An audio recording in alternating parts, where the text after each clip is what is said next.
Hola a todos y a todas. Les propongo ahora unos minutos para reflexionar sobre una idea muchas veces repetida, que aparece una y otra vez en muchas discusiones, como es la de las zonas de sacrificio. ¿Por qué? Porque claramente hay más de un problema local, social y ecológico de tal gravedad que ha sido etiquetado, denominado como zona de sacrificio. Pero al mismo tiempo no siempre se ha reflexionado sobre qué implica usar el término sacrificio. ¿Por qué hay zonas de sacrificio? ¿Quién se sacrifica? ¿Por qué se sacrifica? Para esa reflexión les propongo acompañarme comenzando por rescatar el significado del término sacrificio. Es una palabra rara y muy particular, porque en su origen es muy distinto del uso actual en varios sentidos.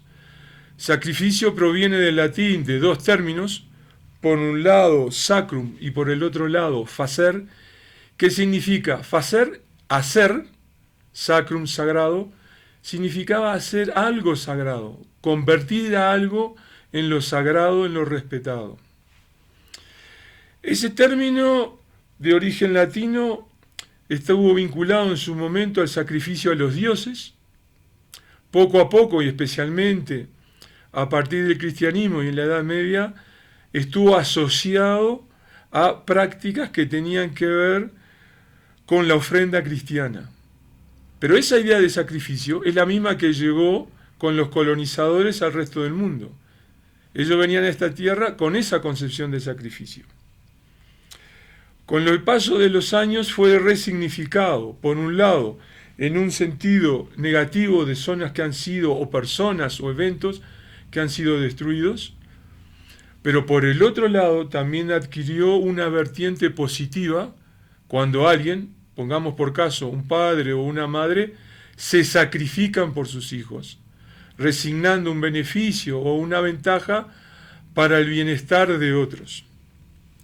Entonces, en las llamadas zonas de sacrificio que se han identificado en América Latina, como pueden ser, por ejemplo, ahora estando aquí en Bolivia, la zona de los salares, o en grandes emprendimientos mineros que han contaminado suelos y aguas, o si miramos al lado chileno, la gran zona de sacrificio de Ventanas, al norte de Valparaíso, y así sucesivamente en otros países, la pregunta que hay que hacerse inmediatamente es, ¿quién se sacrifica? ¿A cambio de qué se sacrifican? ¿Y para asegurar qué y en beneficio de quién o qué? Analicemos esto un poquito más.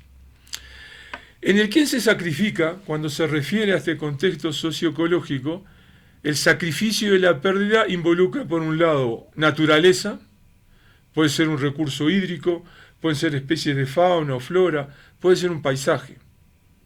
Por lo tanto hay un sacrificio de lo no humano. Pero por el otro lado también hay sacrificio de comunidades locales. Pensemos en grupos campesinos, familias indígenas desplazadas por la violencia de la minería de oro aluvial o la contaminación con mercurio de los ríos. En ese sacrificio, que es tanto del humano como de lo humano, hay una dimensión temporal, involucra el presente, pero lo que hoy se permite destruir también involucra y afecta al futuro, porque en ese futuro ya no estará presente. La segunda pregunta, ¿a cambio de qué se acepta este sacrificio? Usualmente entra en la discusión rápidamente promesas de pagos en dinero o promesas para hacer obras en aquellos lugares donde hay un daño social o ambiental. El razonamiento es, usted se sacrificará, se perderá un área natural, su comunidad será desplazada, pero su sacrificio será recompensado con obras o con dinero. Esto implica una mercantilización de la naturaleza e implica una cascada de nuevos problemas. ¿Cómo se calcula ese valor económico? ¿Quién lo calcula? ¿Quién lo paga? ¿Y quiénes reciben ese beneficio? Un beneficio que si en obras o en dinero no recupera lo no humano, no recupera la naturaleza dañada. Una tercera pregunta para compartir con ustedes. ¿El sacrificio para asegurar qué? ¿Por qué se acepta destruir un ambiente natural? ¿A cambio de qué? De nuevo ahí en ese rubro hay muchas promesas. Las principales y más inmediatas son exportaciones de recursos naturales para mejorar la balanza comercial, asociado al crecimiento económico y a veces promesas de empleo. Pero muchas veces eso no se cumple. Entonces se genera una rara situación donde pongamos, por ejemplo, el cuerpo de la naturaleza, los humanos deciden amputar o destruir algunos de sus miembros, tal vez una mano, a cambio de una promesa de pago en dinero, pero ese dinero no llega, o por más dinero que se reciba, no se podrá regenerar la mano amputada en ese acto de sacrificio. ¿Quién se beneficia por los sacrificios? La naturaleza no, por supuesto. El ambiente quedó destruido. Podría argumentarse que se beneficia a alguna comunidad local. Difícil, pocos casos se ha constatado eso. En la mayor parte de los eventos, las comunidades locales, los comunarios son arrastrados por el sacrificio. Entonces el beneficio de ese sacrificio termina en empresarios, empresas transnacionales o en los que mantienen la explotación de los recursos naturales para exportarlos. Entonces, como pueden ver, hay muchos claroscuros con la idea de sacrificio. El concepto de zona de sacrificio involucra acentuar muchas de estas problemáticas. ¿Por qué? Porque de alguna manera se acepta, aún en el rechazo, pero se acepta de que estamos ante una triste realidad de que hay territorios liberados para ser sacrificados. Se aplican más o menos las mismas preguntas. ¿Quién decide qué territorio debe ser liberado para ser sacrificado?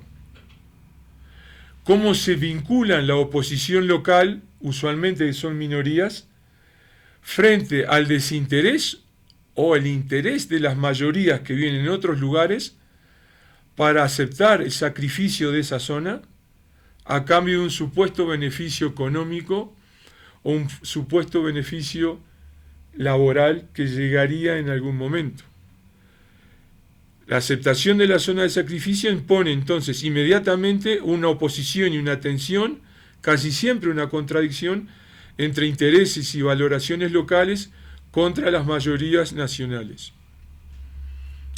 Por lo tanto, así podemos llegar a algunas conclusiones provisorias en esta reflexión sobre la idea de sacrificio y de zona de sacrificios. Es una palabra tramposa, hay que manejarla con cuidado, porque podría por un lado tomar esas aceptaciones, pero nada impide que otros reivindiquen su acepción original, diciendo, para honrar el concepto de sacrificio, volveré a hacer sagrada una zona y por lo tanto impediré que sea destruida. Del mismo modo, dando un paso más, este breve repaso muestra que sacrificar a la naturaleza y a las comunidades locales es inaceptable. Asumir que existan zonas de sacrificio dentro de un país es vergonzoso. Ningún gobierno debería tolerarlas. Pero también debemos reconocer que es alarmante, por momentos una desilusión, que las mayorías ciudadanas, especialmente las grandes ciudades, acepten en silencio que se sacrifiquen distintas zonas en los rincones alejados de sus países. Para hacer una reacción, para promover otras miradas sobre esto, queda claro que es necesario promover la participación, la información y la organización ciudadana para dejar en evidencia todos estos claroscuros referidos al sacrificio. Les agradezco mucho por haber compartido estos momentos en esta reflexión.